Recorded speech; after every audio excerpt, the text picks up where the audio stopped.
All right, you're going to have to endure my voice for a bit, so just buckle up. I have a lot of words. The lengths that we are willing to go to make another feel our love.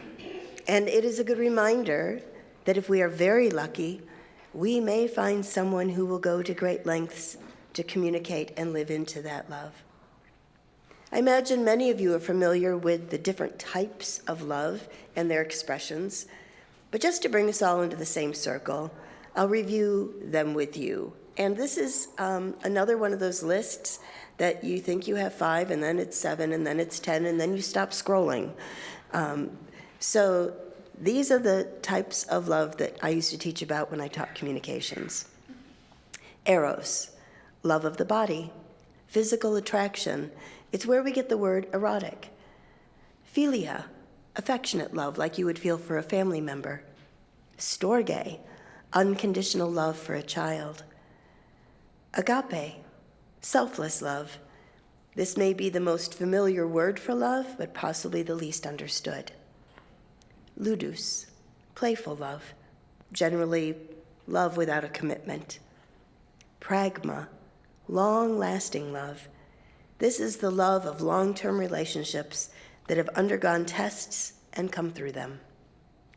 Philotia, self-love, which can be a healthy self-esteem, but its shadow side is narcissism. Too bad we haven't seen any of that in the world. These 7 types of love are useful descriptors for what we experience or notice in others, but they are not particularly helpful as applied to instilling loving behaviors. It's interesting to know the what, but the real magic happens when we have tools for how to increase our capacity to love without conditions. Today we are focusing on a loving kindness practice because frankly, sometimes it's just plain hard. It's hard to stay in a loving relationship when we are frightened or upset. Whether that relationship was with a person, a group, an institution, or the wider world, or actually even in ourselves. With the state of what is happening in the wider world, our capacity for equanimity is being tested. So we are going to do some experiential skill building. A little earlier, we learned 4 Pali words that are one path to the benefits of a loving kindness practice. Metta, Karuna, Mudita, Upekkha, the 4 faces of love. Each of these stands alone, and they provide the foundation for the next. The Buddha taught that as practitioners cultivated loving kindness, compassion, appreciative joy, and equanimity, they could transform the opposing emotional state as well. So loving kindness overcomes hatred. Compassion overcomes cruelty. And appreciative joy overcomes envy. When these 3 practices are combined, a state of serenity is eventually attained, which we call equanimity. So where did I get all this new wisdom? Well, some of it came from my own reading, some from an organization called Taradatu, where I experienced the beauty of dancing the praises of Tara, the bodhisattva of compassion. And the rest came from a fantastic article at positivepsychology.com. And I hope you realize that we are going to barely skim the surface today. But that's fine, because we have to begin somewhere. There may be some here who are already versed in Buddhist thought and practice, and perhaps you are one who meditates regularly.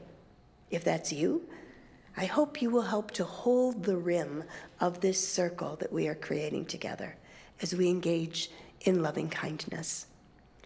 So why engage in a loving kindness practice? Well, the Buddha spoke to his followers about the 11 benefits of loving kindness. You sleep well. You awaken refreshed. You don't have bad dreams. Other people regard you with affection. Animals and pets regard you with affection. Celestial beings protect you. You will be free from injury, from fire, weapons, and poison. You can concentrate quickly. You have a bright complexion. You will die peacefully, free of fear of agitation. And if you fail to attain enlightenment, you will at least have a pleasant rebirth. Thank you, Buddha. So I can't vouch for all of those. I can't even vouch for if pets will love you more. And I'm the cat lady. But if the Buddha said so, I am not one to disagree. I say it's better to be safe than sorry. So science also has something to say about the benefits of a loving-kindness practice. Loving-kindness meditation reduces self-criticism, quieting that inner critic, making us more self-accepting. I have more than one critic. I call them the committee. They're very unkind. We'll experience enhanced well-being and improved quality of life and life satisfaction. Reduced cellular aging. This is science now, folks. I'm not making this up. Reduced pain, greater resilience, improved relationships, and improved mental health. Now I realize I can only speak for myself, but I will admit to feeling a distinct lack of equanimity and resilience at this moment in history, when it feels like someone got hold of a script for a new dystopian sci-fi flick and decided it would make good public policy. And when my insides are anxious, my outer demeanor can be a little less than pastoral. Anyone else feeling like we're not quite our best selves? Maybe a little quick to hear slights and unkindnesses where none is intended? Or the flip side of that, with unkind language and tone coming out of our own mouths? You don't have to raise your hand on these. I think we could all use a little loving kindness, and even more so, to bring some of that to the hurting world. So I'm going to invite you into a Buddhist loving kindness practice. I invite you to take a moment, raise your shoulders up, and then let them come back down. Oh, you didn't even know how tight they were, did you?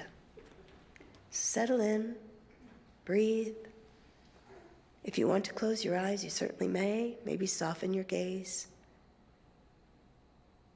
And I invite you, if you're able, to place your hands on your thighs, if that's comfortable, palms up and slightly cupped, like you're going to receive a lovely, soft peach. Now imagine a dearly loved person sitting opposite you, and that a white light connects you heart to heart. Connect with the feelings of affection and warmth that you have for them. Feel supported by their presence. Enjoy the feelings as they fill your body. And slowly focus on the phrase, "May I be filled with loving kindness. May I be well."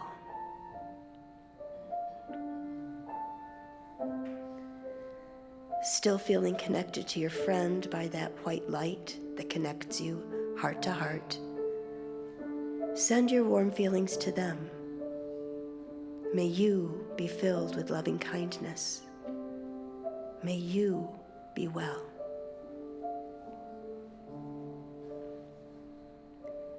Now let that white light that connects the two of you expand into a circle of light that surrounds you. Breathe naturally and feel that energy expand, sending the warmth and peace of loving kindness radiating out to your surroundings. Include all beings, from the smallest insect to the largest animal. With each inhale, feel that circle expanding and rippling out across the lands and seas, out into the universe. See yourself and your friend radiating the light of loving kindness out into infinity. May we be filled with loving kindness. May we be well. The circle of light still holds you, yet it has expanded beyond our ability to observe it. Notice the centeredness in your body. Observe the calm. Loving kindness overcomes hatred. Compassion overcomes cruelty. And appreciative joy overcomes envy. When these three practices are combined, a state of serenity is eventually attained. Equanimity. Slowly open your eyes. Take a cleansing breath as you bring your whole self back into this space. Perhaps you can see how this practice can transform relationships. Your relationship with yourself, with those you love, with those you don't love quite that much, with those who may have harmed you, and with those you may have harmed. You know, there's a Buddhist parable about a scorpion and a frog. Perhaps you've heard it. A scorpion is at a river's edge and slips into the water. It promises a frog that it won't sting it if only the frog will let the scorpion ride on its back as it is safely carried to the other side. Halfway across the river, the scorpion stings the frog, dooming both of them to die. And the frog cries out that the scorpion promised. And the scorpion's last words are, "It is in my nature to sting." I hate that parable. I have never understood what the point of that is. I don't know about you, but I have known too many people who blithely harm others with their sharp tongues and then wave it off just saying, "It's just my nature." If that's you, just stop it. It's not your nature. It's a choice, and it is neither loving nor kind, and we are doing loving kindness. Somebody in this room just held you in the light of love and wished for you to be filled with loving kindness and to be whole. We all mess up, and we are all worthy of love and respect. This community is made up of people who found a place where you could be loved just the way you are. But don't stay that way. Learn, grow, stretch. There is a circle of light, a circle of loving kindness that embraces each of us. And we are meant to extend that circle, to expand it beyond our knowing, with the knowledge that every single one of us is going to maybe mess up. Maybe we already did today, or will later when the spaghetti hits the fan. Start Close In by David White. Start close in. Don't take the second step or the third. Start with the first thing close in, the step you don't want to take. Start with the ground you know, the pale ground beneath your feet, your own way to begin the conversation. Start with your own question. Give up on other people's questions. Don't let them smother something simple. To hear another's voice, follow your own voice. Wait until that voice becomes an intimate, private ear that can really listen to another. Start right now. Take a small step you can call your own. Don't follow someone else's heroics. Be humble and focused. Start close in. Don't mistake that other for your own. Start close in. Don't take the second step or the third. Start with the first thing close in, the step you don't want to take. At this moment, there are so many second and third steps calling for our attention, demanding our immediate response. Those voices can be hard to deny, especially when they come from inside of us. And yet, I can't help but think about the response that a therapist might offer to this sense of emergency. Don't just do something, sit there. Sit there, breathe, find the light in yourself and in the other. May we be filled with loving kindness. May we be whole. That we is bigger than just us. Perhaps you're thinking, well, loving kindness might make us feel good. It might even make a ripple in the cosmic order of things. But what can we do? Well, that's where the second and third steps come in. Once you've started close in, cleaned out your own closet, you may remember that the loving kindness meditation did not stop with the individual. It starts with us. May I be filled with loving kindness. But the circle of light must continue to expand from I to you to we, in the widest sense of we that we can manage. I have to tell you, Unitarian Universalists are mobilizing in this moment, gathering, getting educated, and making a commitment to take our place on the side of love. As tempting as it may be to call out the scorpions, that's not who we are. We are known as the love people, and we are answering the call of love. Our national association is part of a multi-faith coalition that is bringing a lawsuit representing millions of Americans across dozens of denominations to challenge the ending of the sensitive locations policy of the Immigration Custom Enforcement, more widely known as ICE. We believe, and the lawsuit asserts, that subjecting places of worship to ICE enforcement without a judicial warrant substantially burdens our religious exercise in violation of the First Amendment and the Religious Freedom Restoration Act. UUA Executive Vice President Carrie McDonald affirmed, as Unitarian Universalists, fighting for justice and liberation for all people is at the heart of our faith tradition, which recognizes the spark of the divine inherent in every person. Our sacred spaces must continue to offer sanctuary to those who might face oppression, violence, or alienation, including immigrant communities. So what are we to do with all of this? Well, first, start close in. Do that internal work that will bring you peace and clarity. No scorpions. A loving kindness meditation is a great beginning. Get centered, make a connection, respond, don't react. Slow down, breathe, remember, may I be filled with loving kindness, may I be whole. Second, find your calling. Where's your passion? Where can your gifts best be used? Who are your people? Look around you.